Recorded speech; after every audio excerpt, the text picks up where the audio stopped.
हाँ तो साथियों, एक बार फिर से आपका स्वागत है आपका अपना यूट्यूब चैनल एलाइव क्लासेज पे। ठीक है साथियों, हम लोग पिछले क्लास में ब्लड रिलेशन ख़त्म किए थे, तो आज हम लोग को नया टॉपिक पढ़ना है कैलेंडर। क्या पढ़ना है? कैलेंडर।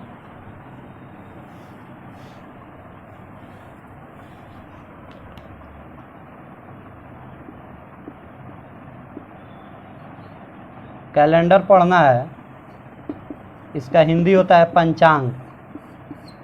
आज हम लोग का कैलेंडर पढ़ना है। एक साथियों, एक बात आप लोग से कहना है कि जिस साथियों को मैथमेटिक्स का क्लास करना हो तो यूट्यूब पे जाएं और आदिल अहमद मैथमेटिक्स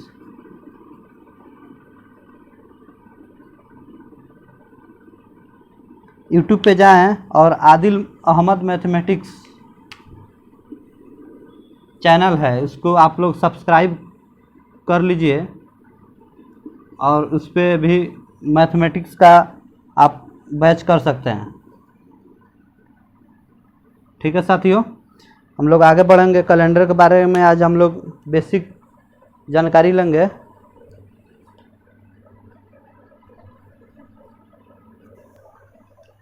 हाँ तो साथियों, आगे बढ़ते हैं हम। कैलेंडर का आज हम बेसिक जानकारी देंगे आपको। कैलेंडर जो है, ये जो कैलेंडर है, साल में इसका 12 महीना होता है। जनवरी, फरवरी, मार्च, अप्रैल, मई, जून, जुलाई, अगस्त, सितंबर, अक्टूबर, नवंबर और दिसंबर। दिसंबर के नाम से हम लोग ये सब जानते हैं। इस टॉपिक का नाम है ग्रेगोरियन कैलेंडर। ये जो कैलेंडर है, ग्रेगोरियन साहब ने इसका मतलब डाटा तैयार किए थे। ये जो ग्रेगोरियन साहब 15वीं शताब्दी के आसपास ये बनाया गया था। ग्रेगोरियन साहब ने इसको कब बनाए थे?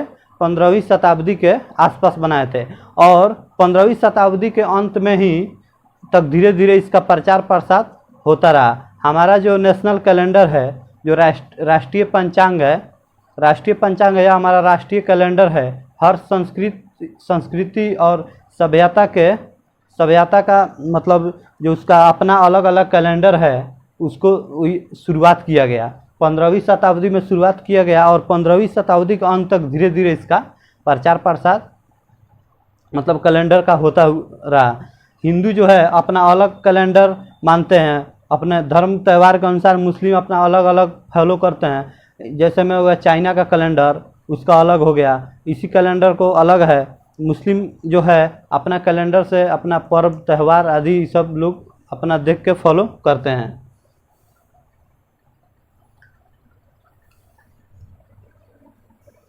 ठीक इसी प्रकार चाइना का जो अपना कैलेंडर अलग है, आरसी कैलेंडर वो अलग है, चाइना कैलेंडर अलग है, ईरानी कैलेंडर अलग है।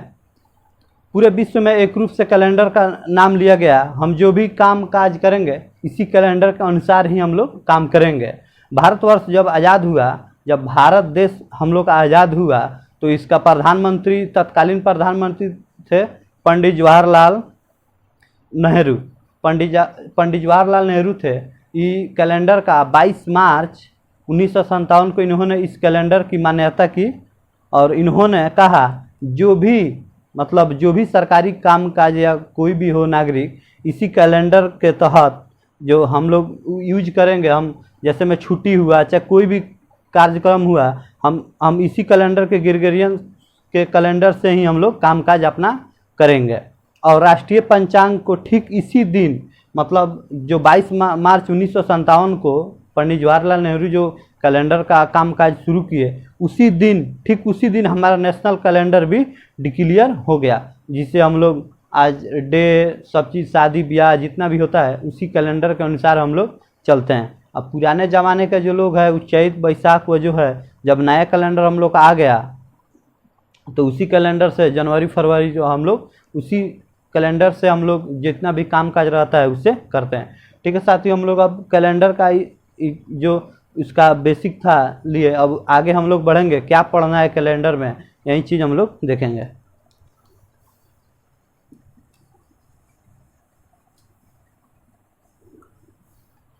कैलेंडर है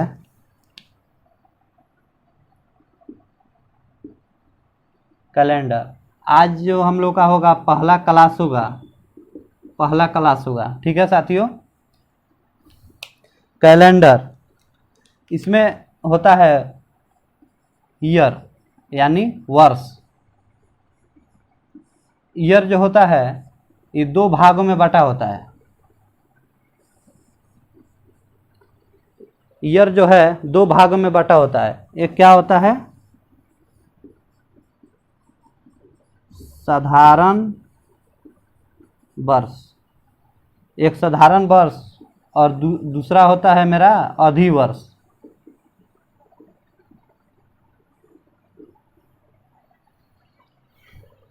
एक साधारण वर्ष होता है जिसको हम लोग बोलते हैं इंग्लिश में नॉर्मल ईयर, नॉर्मल ईयर, और इसको हम लोग बोलते हैं लीप ईयर।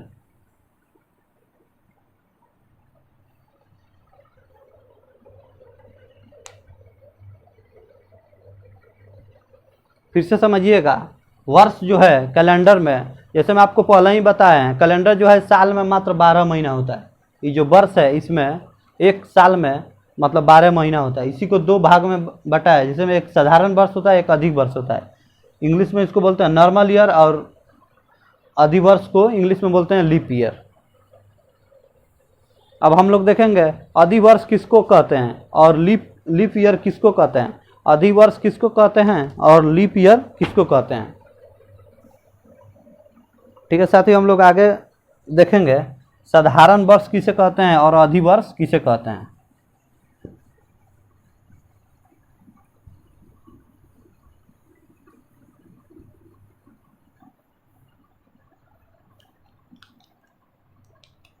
साधारण वर्ष था, साधारण वर्ष यानी नॉर्मल ईयर, नॉर्मल ईयर। इसके बारे में समझेंगे हम लोग साधारण वर्ष किसे कहते हैं, उसके बाद हम लोग आगे बढ़ेंगे। साधारण वर्ष, जो वर्ष 4 से पूरी तरह विभाजित नहीं होता है। क्या होता है, 4 से पूरी तरह विभाजित नहीं होता है, उसे साधारण वर्ष कहते हैं। ये जो है 4 से पूरी तरह, इसका डिफिनेशन लिखिएगा, साधारण वर्ष जो वर्ष 4 से पूरी तरह विभाजित नहीं होता है उसे साधारण वर्ष कहते हैं। क्या होता है, जो वर्ष 4 से पूरी तरह विभाजित नहीं होता है उसे हम लोग साधारण वर्ष कहेंगे। ठीक है, इसमें जो है यह 365 दिन का होता है, यह 365 दिन का होता है। यह क्या होता है, 365 दिन का होता है। इसमें फरवरी जो है 28 दिन के होते हैं। इसमें 365 दिन, और फरवरी जो है एक माह जो फरवरी है वो 28 दिन का ही होता है। और इसमें वर्ष में जो है 52 सप्ताह होते हैं। क्या होते हैं, 52 सप्ताह होते हैं। 52 सप्ताह प्लस एक दिन।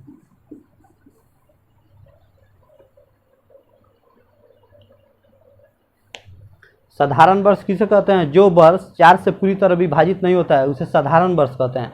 यह 365 दिन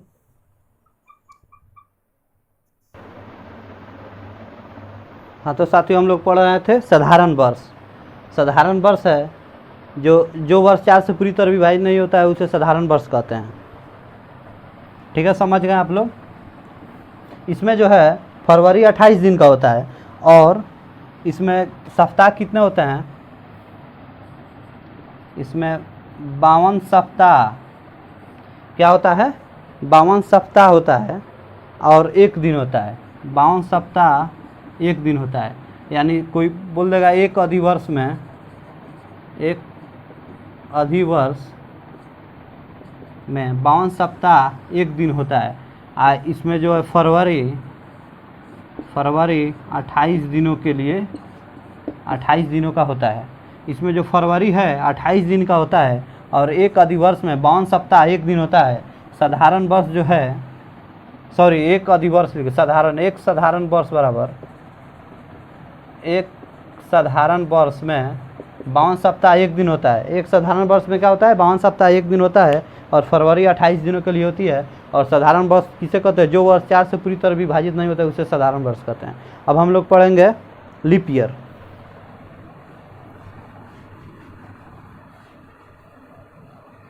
दूसरा है लीप ईयर।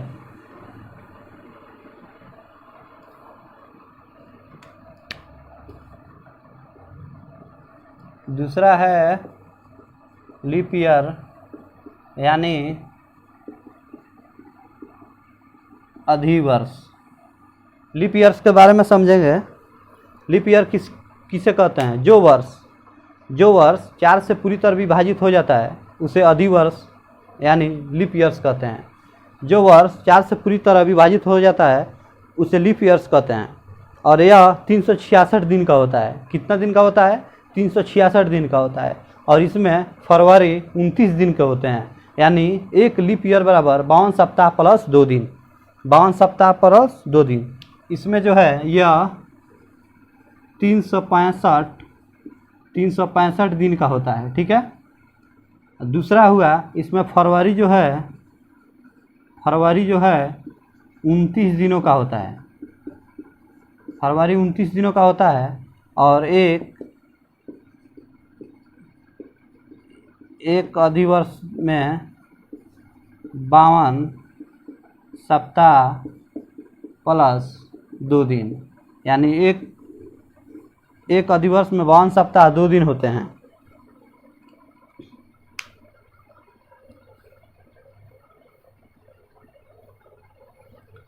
एक अधिवर्ष में 52 सप्ताह और 2 दिन होते हैं। फिर से समझिएगा। लीप ईयर जो वर्ष 4 से पूरी तरह विभाजित नहीं होता है, जो वर्ष 4 से पूरी तरह विभाजित हो जाता है उसे लीप ईयर कहते हैं।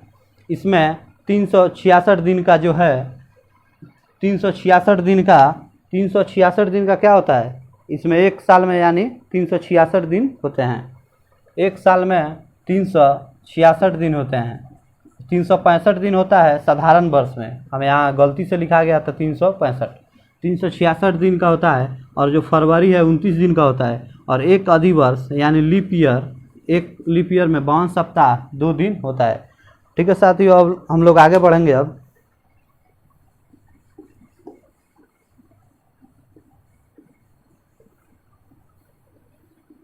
अब हम लोग पढ़ेंगे साधारण वर्ष के, मतलब उसके बारे में नोट है। नोट नंबर 1 है। नोट नंबर 1,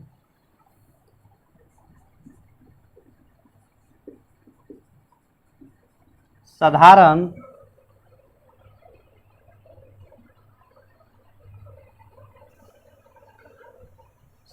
वर्ष में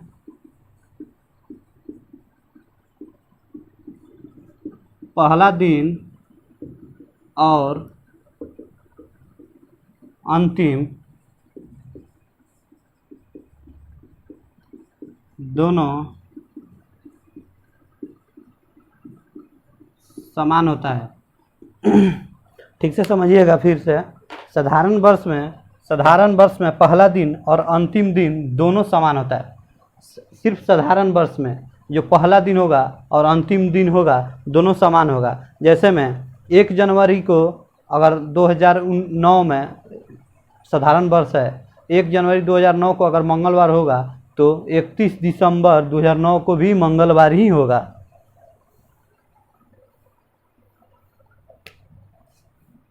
क्वेश्चन है 1 जनवरी 2009 को मंगलवार था तो 31 दिसंबर 2009 को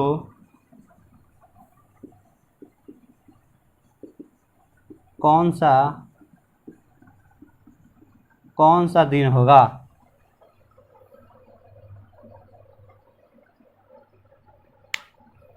साधारण वर्ष में क्या होता है? पहला दिन और अंतिम दिन दोनों समान होता है।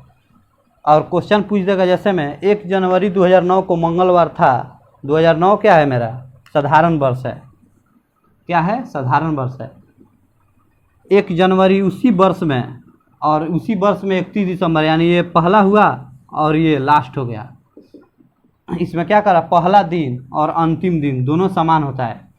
तो 1 जनवरी 2009 को मंगलवार था तो 31 दिसंबर को भी मंगलवार ही होगा।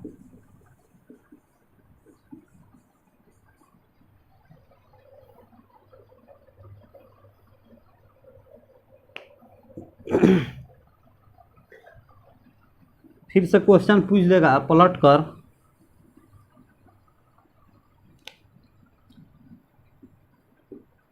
क्वेश्चन 31 दिसंबर 2005 को गुरुवार था तो 1 जनवरी 2005 को कौन सा दिन था। 1 दिसंबर 2005 को गुरुवार था तो 1 जनवरी 2005 को कौन सा दिन होगा। तो हम लोग क्या देख रहे हैं, साधारण वर्ष में पहला दिन और अंतिम दिन दोनों समान होता है। तो अगर गुरुवार है तो आंसर भी होगा मेरा गुरुवार।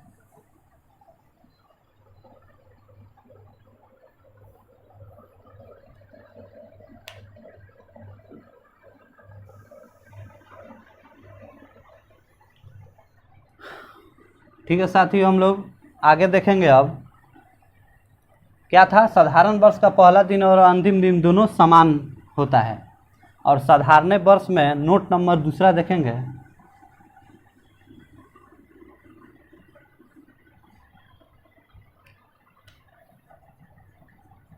नोट नंबर दूसरा,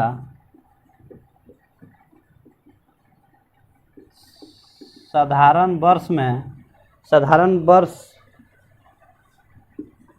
के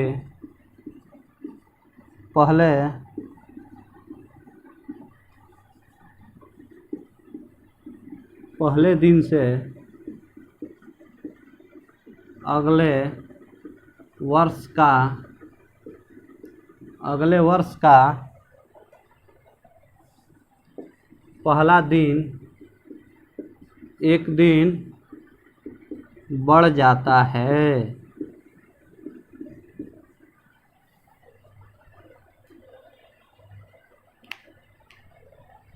फिर से समझिएगा, साधारण वर्ष के पहले दिन से अगले वर्ष का पहला दिन एक दिन क्या होता है, बढ़ जाएगा, यानी एक दिन और बढ़ जाएगा। जैसे मैं 1 जनवरी 2007 को अगर शुक्रवार है तो 1 जनवरी 2008 को कौन सा दिन होगा। वहीं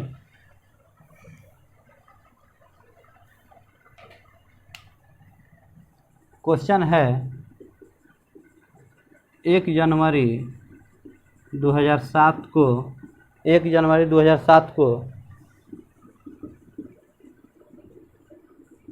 शुक्रवार था तो 1 जनवरी 2008 को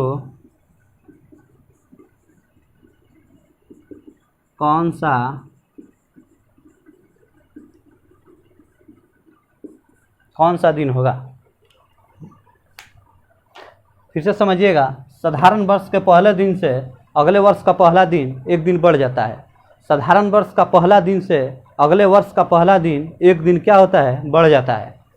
क्वेश्चन है 1 जनवरी 2007 को शुक्रवार था तो 1 जनवरी 2008 को कौन सा दिन होगा। जैसे हम इसमें पढ़े पहले दिन से अगले वर्ष का पहला दिन, यानी 2007 1 जनवरी को शुक्रवार था तो अगले वर्ष जो हो गया है 2008, तो कौन सा दिन होगा। तो इसमें एक दिन बढ़ जाएगा तो आंसर होगा शुक्रवार प्लस एक दिन, यानी शनिवार।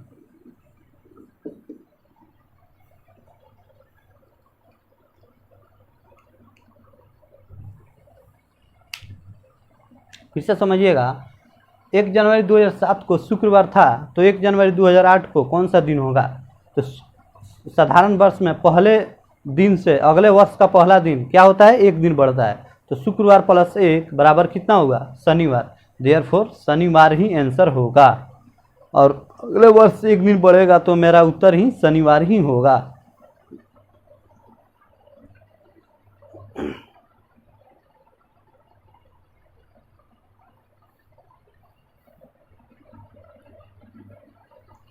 ठीक है साथियों, आज का क्लास मेरा यहीं तक। कल हम लोग अधिवर्ष यानी क्लास नंबर 2 में हम लोग अधिवर्ष के बारे में पढ़ेंगे। ठीक है, अगर आप इस चैनल पे नए हों तो सब्सक्राइब कीजिए, लाइक कीजिए और अपने दोस्तों में भी शेयर कीजिए।